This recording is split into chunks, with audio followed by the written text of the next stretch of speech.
but most of what I've heard you talking about has been about the distribution of income rather than about the distribution of wealth. Yes. Now, you wouldn't argue, at least I hope you wouldn't, that the person in, let's say India is genetically inferior, say, to the person in America. It's rather through the purely arbitrary circumstance of birth that he's in a country with a less developed economy or in a family that doesn't have as large a share of the capital. And that's not something that he's to blame for.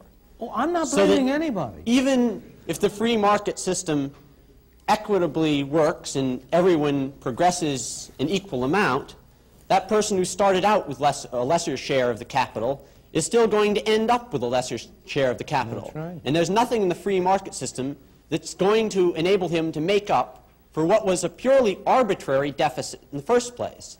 And given that the kind of people who become successful capitalists do not become that way by giving away their wealth voluntarily, isn't it necessary to forcibly redistribute wealth before you can begin to operate under a capitalist system? No, it is not. The only way in which you can redistribute effectively the wealth is by destroying the incentives to have wealth.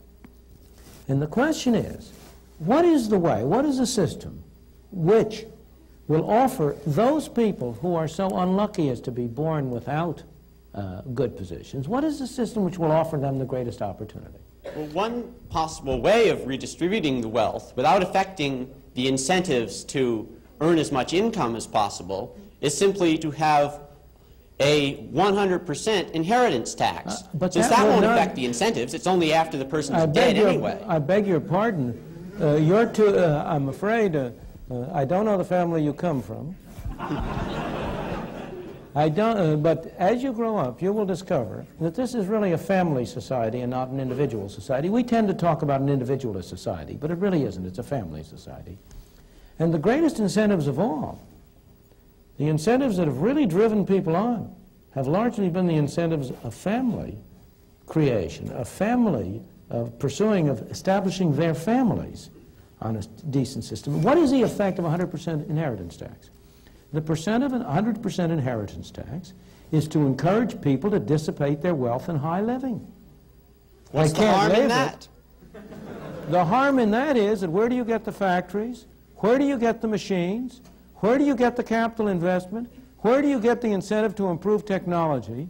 If what you're doing is to establish a society in which the incentive is for people who, if they by accident accumulate some wealth, to waste it in frivolous entertainment. You know, the thing is that the thing that is amazing that people don't really recognize is the extent to which the market system has, in fact, encouraged people and enabled people to work hard and sacrifice in what I must confess I often regard as an irrational way for the benefit of their children.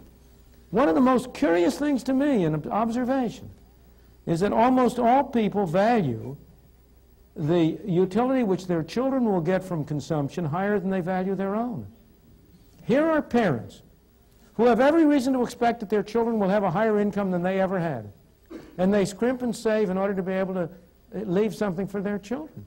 I think you are sort of like a bull in a china shop if you talk about the 100% inheritance tax having no incentive effects. It would destroy a continuing society. It would destroy a society.